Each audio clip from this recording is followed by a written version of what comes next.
Voltamos.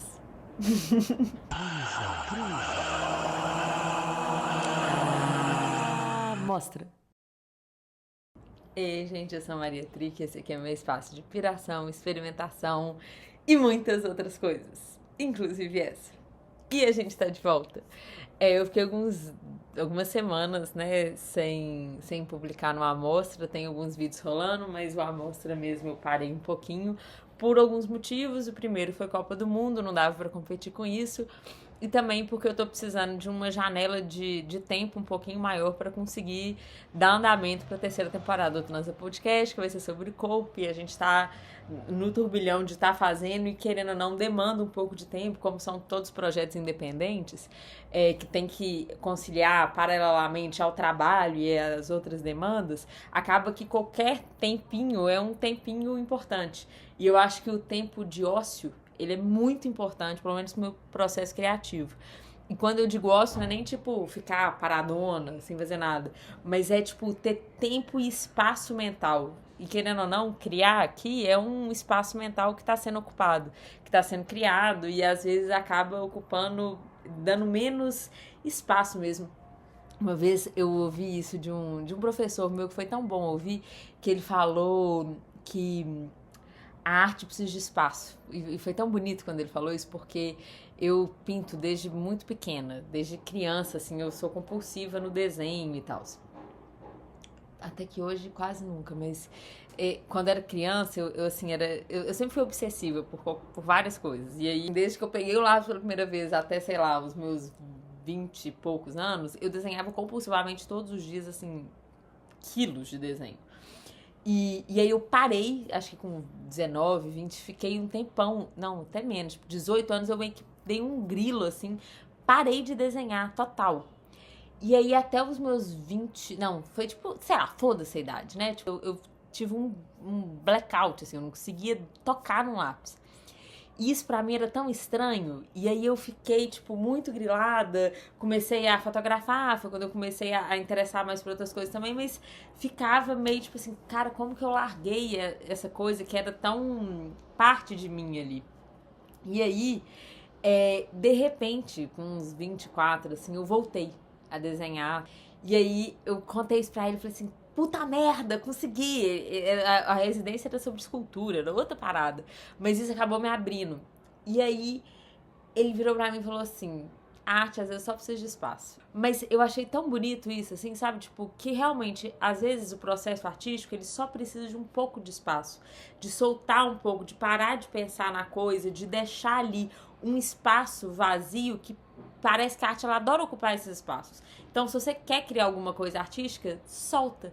Deixa um vazio ali que de repente a coisa vem. Quando a gente se esforça muito, a gente quebra um pouco, a gente ocupa o espaço do vazio. E o espaço do vazio, para mim, é um dos espaços mais fundamentais de um processo artístico. Um dos maiores, assim, eu acho. Que acho que é o limite e o vazio. Eu acho que qualquer arte. Que isso? Muito divertido filmar assim e de repente coisas interagem. Pra que eu contei isso tudo, né? Foda-se. Mas talvez não. Sabe que talvez vai ter muito a ver com o tema de hoje? Veremos. Vamos voltar. Hoje a gente vai falar sobre Odisseia. Não teve como eu não falar desse filme. Primeiro, porque o Nolan é sempre meio um acontecimento, mas eu não sou fã do Nolan. E assim, na verdade, eu sou muito pouco fã do Nolan, na real. Talvez uma anti-fã. Eu não gosto muito dos filmes do Nolan, eu tenho um pouco de preguiça. E acho que tem uma leva ali dos diretores masculinos, assim, que eu acho que são tipo os boys do cinema, que eu tenho uma preguiça, assim, absurda. Nolan, Inharrito, Gaspar Noé, eu olho eles e falo assim, oh meu Deus, que pra quê, né? Eu acho que são figuras que, num geral, eles focam muito no artifício e eles querem se provar demais o tempo todo. Então é por isso que são, para mim é muito evidente o tanto que eles são boys do cinema, porque eles são os caras que ficam tentando se provar pela genialidade deles na direção o tempo todo.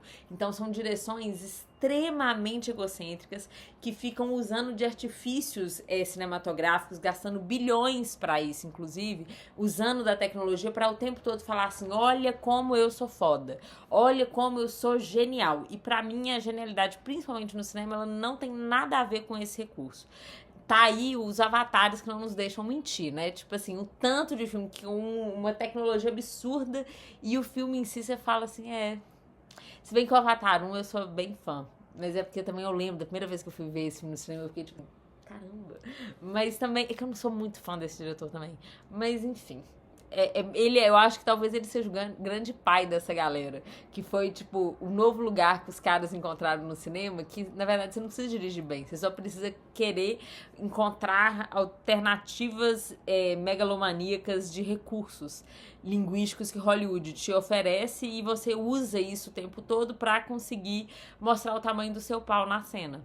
Basicamente é isso que eles ficam fazendo exaustivamente em todos os filmes. E, curiosamente, eles têm uma legião masculina de fãs absurda. Assim, realmente... Na faculdade de cinema, eu era a maior hater disso. Porque os caras do cinema sempre amavam esses caras. Eu ficava, tipo assim, cala a boca. Eu não vou ficar falando mal só dele, não, porque tem algumas coisas que, ao passar do tempo, o Nolan, por mais que eu acho que ele tá muito vinculado a essa galera, ele começou a ir pra outros lugares que eu comecei a falar assim... Tá, Nolan, você realmente tem um ego gigantesco e isso é extremamente visível nos seus filmes, mas você tem algumas outras coisas que em outros casos eu não consegui pegar tanto. E o Nolan acho que é um cara desses, assim, porque há méritos nessa turma desses boys também, que eles fazem filmes muito bem feitos. Isso não dá pra falar que não. Até porque eles têm condição e recursos pra isso. Mas eles realmente amarram bem ali a coisa. Alguns menos, o Gaspar Noé e o Inharrito eu tenho, acho que não. Mas o Nolan, ele faz muito bem. O filme é muito redondinho, né? Desce redondo mesmo. E querendo ou não, você tem ali experiências de espetáculo. Esse elemento megalomaníaco dele consegue, de fato, proporcionar coisas que você fala assim... né? Tem isso. Então eu acho que... E ele tem algum gesto ali que eu percebo que em alguns momentos, quando o ego dele não ocupa o espaço todo, a gente consegue ver algumas coisas de interessante. E parece que ele tem interesses que me parecem um pouco mais interessantes do que os outros. Ao longo prazo eu tô percebendo isso, assim, eu não sei, tem algumas coisinhas eu tô começando a flexibilizar a minha visão sobre ele. E, por exemplo, né, alguns filmes dele eu até gosto. Eu gosto do primeiro filme de todos dele, o Amnésia. Eu gosto daquele com o Leonardo DiCaprio, o dos sonhos, A Origem. Eu tenho... É A Origem? Acho que é. Tipo, tem ali, e acho que essa coisa ali também, né, da questão mais visível, né, da que você vê aquelas cidades, eles falam assim, nossa, realmente dá uma onda, isso é interessante. E agora, no Odisseia, tem alguns gestos dele que eu achei interessante, porque, por exemplo, eu achei muito legal essa coisa, e contraditória, né, essa coisa do IMAX dele filmar em IMAX, infelizmente quase ninguém vai conseguir ver isso, porque existem tipo 40 salas de cinema IMAX no mundo, nenhuma delas no Brasil. O que a gente tem aqui é uma proporção diferente, não é teoricamente esse lugar do IMAX dele. Eu acho interessante esse gesto dele de uma retomada de uma questão imersiva e de usar esse aspecto mais sensorial que a tecnologia pode gerar, né? Não pegar os limites tanto da tela, uma coisa ali de você vê a grandiosidade do cinema, tem a ver com a Odisseia, né? Uma narrativa extremamente grandiosa, secular para o Ocidente. Então, grandiosa e secular, né? No Ocidente, então tem uma... Então, assim, é um gesto interessantíssimo, mas é um gesto que não necessariamente vai chegar, né? É muito caro, quase não tem sessão, então é um gesto excludente, mas eu acho interessante o desejo ali. E assim, eu gostaria de ver, porque eu acho que sentir isso, retomar esse lugar mais sensorial do espectador do cinema é um lugar foda, né? Quisera que a gente pudesse ter mais possibilidades de ser mais acessível para que a gente pudesse ter essas imersões sem ser algo tão nichado ali. Tem, de alguma maneira, ele tá peitando, né? Uma coisa que o Scorsese luta muito ali, né? Que é tipo essa coisa do cinema, da experiência do cinema, de lutar por isso. O Nolan tá entrando nessa onda também. Então, esses filmes maiores, que é uma coisa que pra geração viciada em algoritmo, TikTok, Instagram e o cacete, é muito difícil ver um filme de 3 horas. Então tem ali esses desejos, que são desejos, eu vou usar uma palavra que não cabe aqui, mas vocês vão entender o contexto, meio elitistas ali, até que cabe um pouco, né? Mas vocês entenderam o que eu tô querendo dizer. Mas ao mesmo tempo interessante, legal, né? Massa.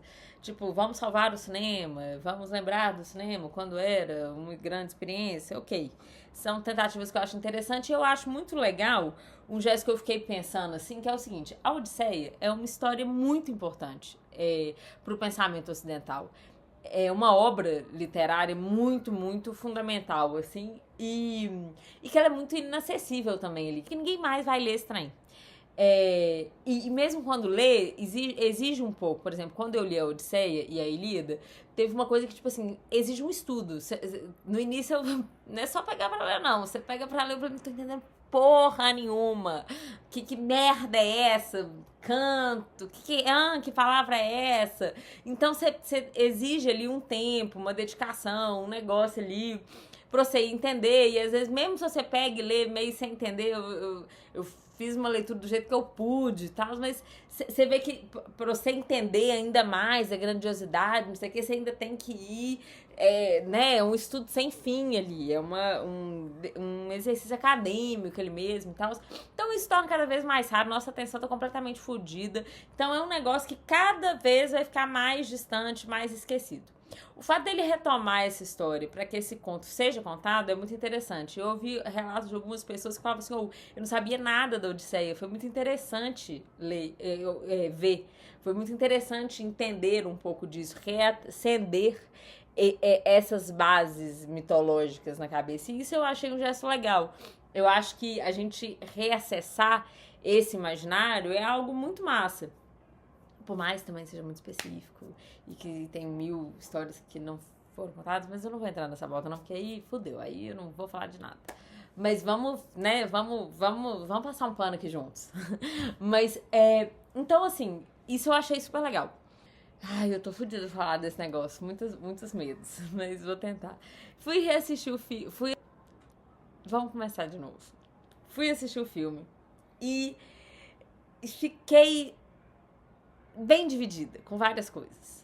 E aí, estudei um pouco pra fazer esse vídeo e fiquei assim. Tem até uma crítica que eu achei uma das melhores críticas, que não é uma crítica cinematográfica, mas eu achei uma crítica assim impecável, que foi o do Noites Gregas. Ele tem um episódio falando sobre isso, que inclusive o professor Moreno é uma ótima referência e base super acessível sobre mitologia grega, sobre a Odisseia, sobre a Ilíada. Ele tem um esforço super legal e ele tem uma visão que eu realmente admiro muito, não só enquanto acadêmico, pesquisador e teórico sobre essas coisas, mas ele tem uma visão que eu acho que busca também atualizações ao mundo contemporâneo. Ele vai ter um olhar super interessante sobre as figuras mitológicas e o feminino.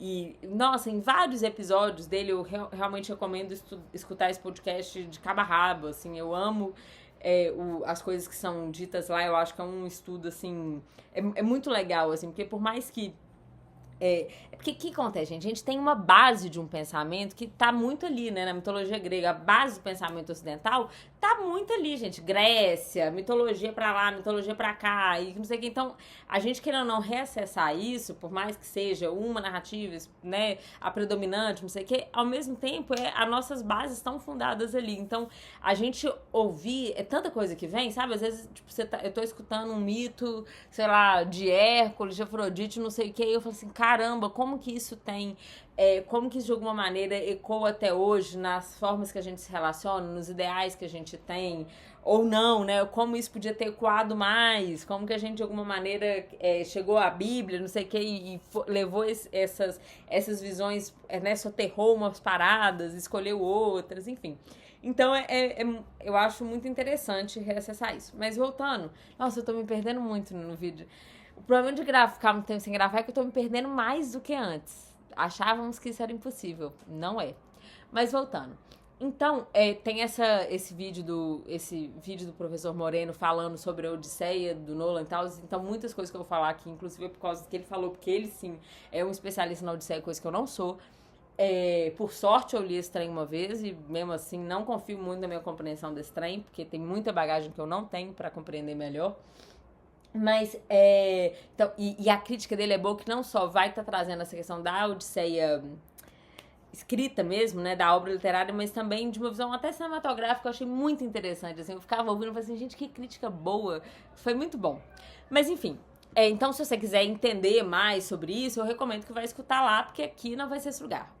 O que eu vou falar aqui são mais das minhas percepções, meio soltas mesmo, talvez zero eruditas nesse sentido, talvez não, com certeza.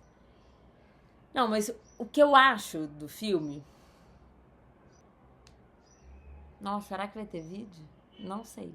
Acho que o que o professor Moreno mais fala é sobre a perda de passagens, ele de uma sensibilidade mesmo, assim. Parece que o Nolan ele faz um recorte, ele faz mesmo, mais midiático da coisa, do que às vezes conseguir construir a camada mais sensível da coisa, que é onde tem um grande impacto da Odisseia, que realmente tem passagens lindíssimas, assim, por pequenos detalhes que parece que assertivamente ele vai tirando um por um e deixando a coisa meio que um Reels mesmo, sabe? Tipo assim, pega o vídeo e pega ali só o que importa. Só que quando você pega esse só o que importa, talvez o que gere mais impacto ou uma cena mais megalomaníaca ali e tal, às vezes você tá focando muito num grande impacto, mas você perde os pequenos impactos que na verdade são esses que vão ficar mais.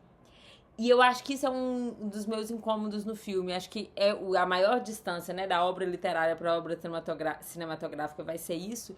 Então, no episódio do Noites Gregas, eles falam isso, tipo assim, como que ele escolhe, deixa para trás frases assim muito específicas sobre o meu nome é ninguém, essas coisas, como que aquilo ali vai estar construindo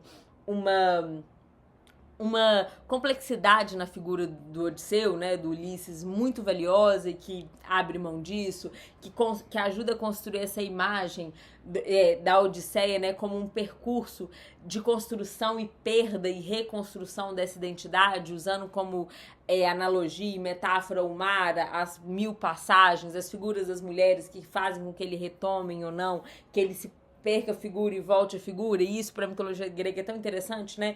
Porque as metamorfoses na mitologia grega são muito valiosas, assim, são muito interessantes o que aquilo ali constrói, né? Quando os deuses se transformam em outra coisa, essa flexibilidade na matéria do eu é muito fascinante, e aquilo ali tem uma simbologia muito, muito importante ali, muito interessante de um pensamento da possibilidade do ser e de tudo, né?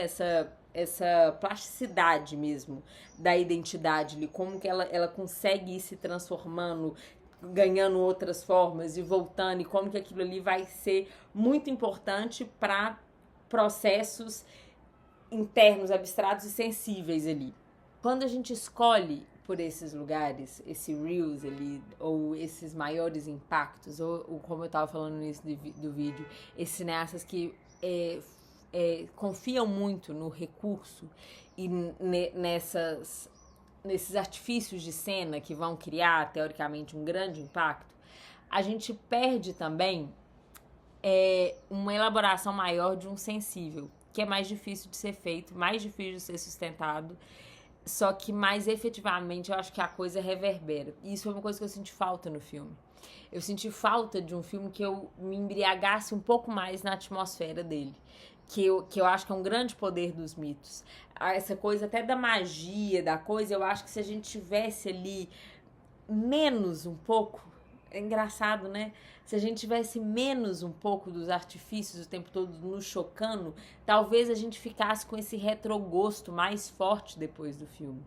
O filme continuou em mim, que é uma coisa interessante, mas ele continuou em mim mais pela falta do que pelo que ele me deu. Eu acho que é mais o eu sei lá o que é isso, por que ele faz assim, mas ele concordou.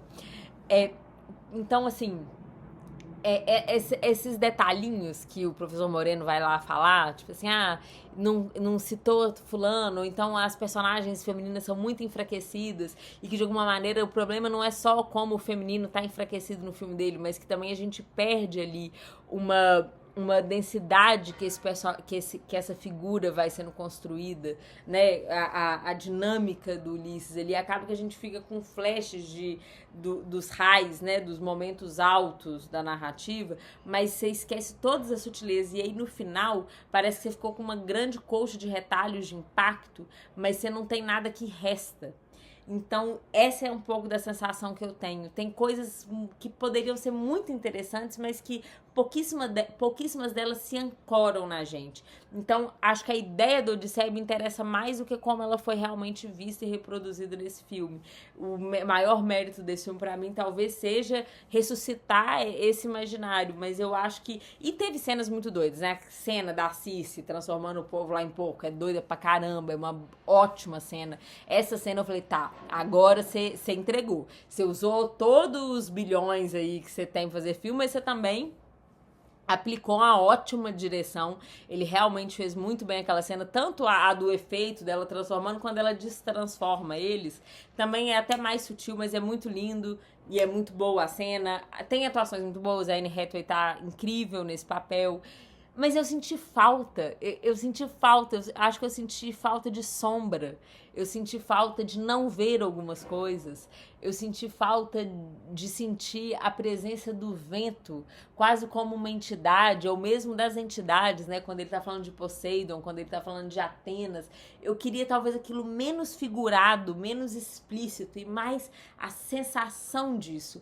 Sabe um filme que eu tô com ele na cabeça já tem dias, assim, mas que eu acho que é muito interessante, que é um filme que parece que a narrativa não importa, porque as sensações que ficam é o que vão te dizer das coisas, que é um diretor que é um dos meus diretores favoritos, assim, sem dúvida. Eu acho que tem 2 diretores que eu realmente consigo falar, 3, que são, tipo, em qualquer lista que eu fizer, são meus grandes favoritos, que é o John Carpenter, o Ken Russell e o Carlos Sachemblat.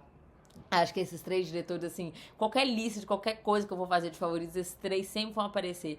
E quase pelos mesmos motivos, porque eles têm uma onda do sensorial tão interessante, parece que cada um vai pra um lugar diferente. O Ken Russell é um diretor, não sei se ele é muito conhecido, na galera do cinema sim, mas no mundo eu não sei.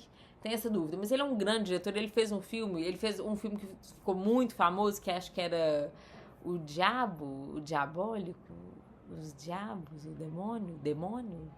Não sei.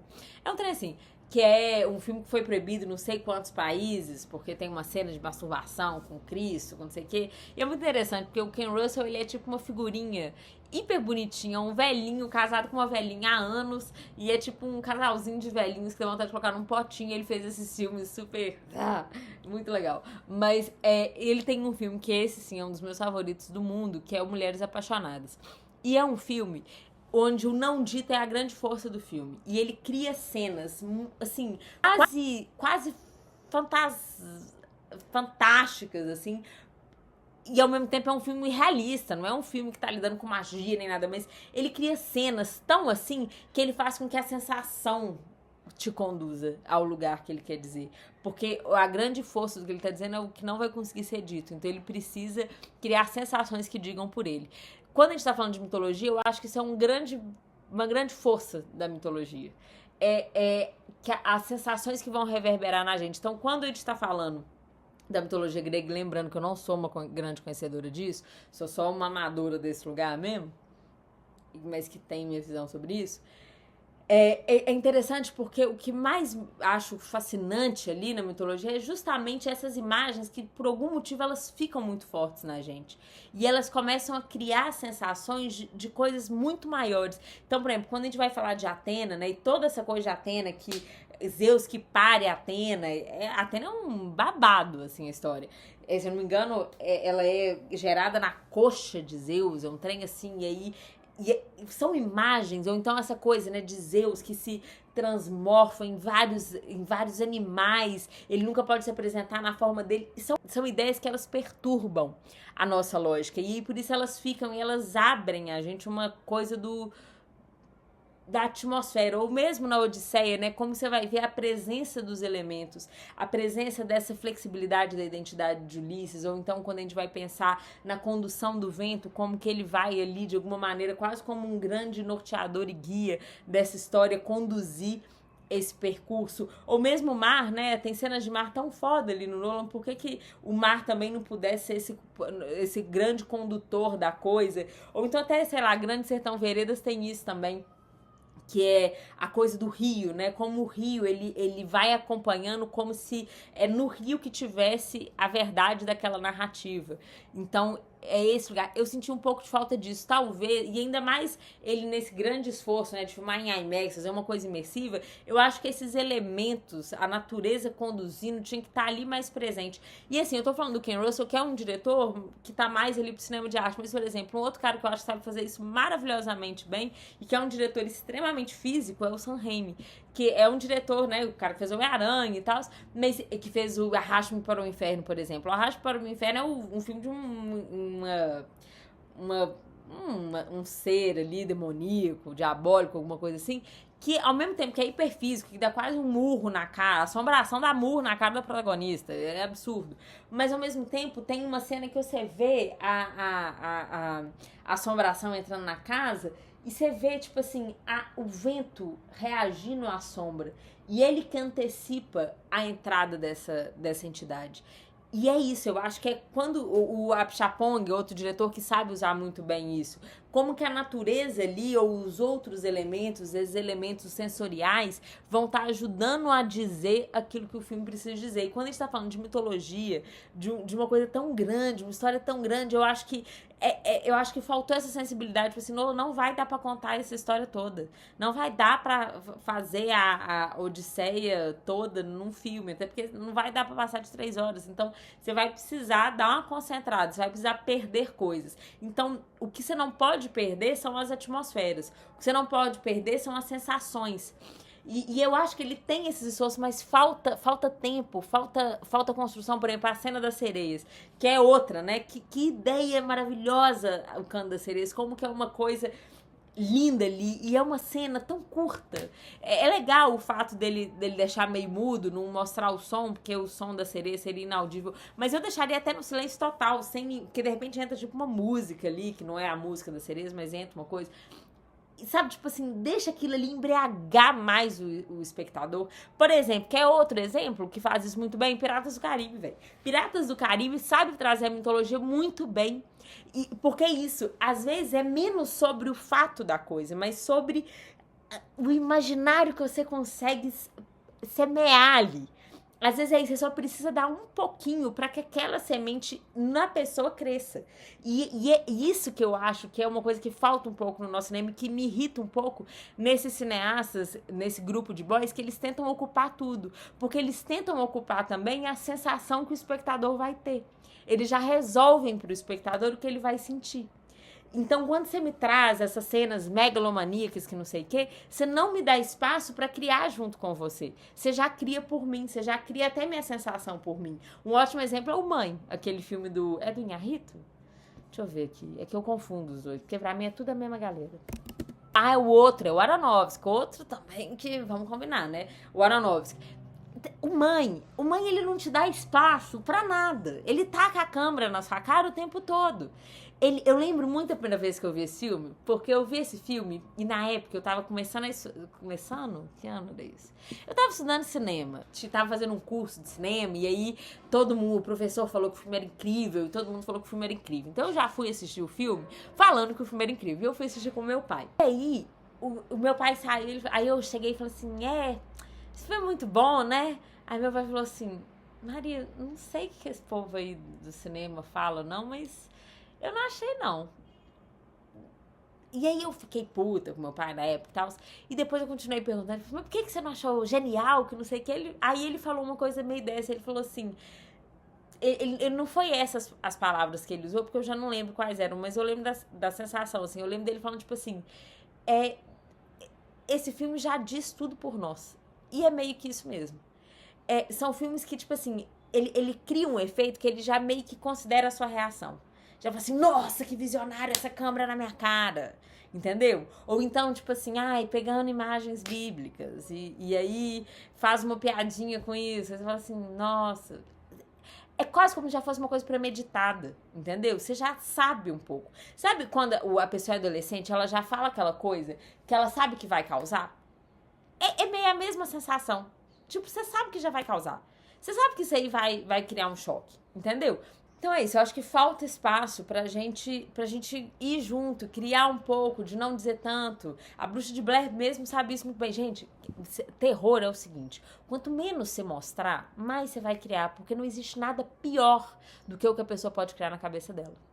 Tipo assim, literalmente, não existe monstro ou história mais horrorosa do que a pessoa cria na cabeça dela.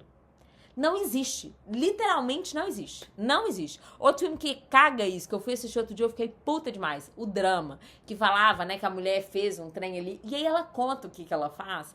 E aí o filme vira sobre isso e fica uma encheção de saco sobre isso, e eu fico tipo assim, era tão bom se você não tivesse falado que essa menina tivesse feito, porque todos os espectadores iam criar uma coisa pior que a outra na cabeça, e aí sim você conseguiria dizer sobre a dinâmica das relações, que o filme fala sobre um casal, que aí fala a pior coisa que já fez, e uma das pessoas fizeram uma coisa realmente horrorosa e tal, e aí a pessoa fala. E aí, só que aí o filme, teoricamente, seria sobre as relações e não sobre isso, e aí vira, sabe, ai... Mas, voltando ao filme do Nolan, tem algumas coisas muito fodas. A cena de luta no final é muito boa. Muito boa. Tem várias coisas que eles vão contra a Odisseia, por exemplo, o Cavalo de Troia e tal, mas, ao mesmo tempo, enquanto efeito, é muito interessante a escolha que ele faz, porque aquela cena dos caras debaixo d'água dá muita angústia. Então, isso, querendo ou não, faz com que você crie uma sensação. O filme tem 3 horas, mas ele passa, assim, passou a manteiga derrete, você não percebe, isso é maravilhoso. Pra pensar, e isso não foi só eu que falei, todo mundo que eu comentei, e ouvi, coletei experiência de ver o filme, me falava isso é um grande mérito.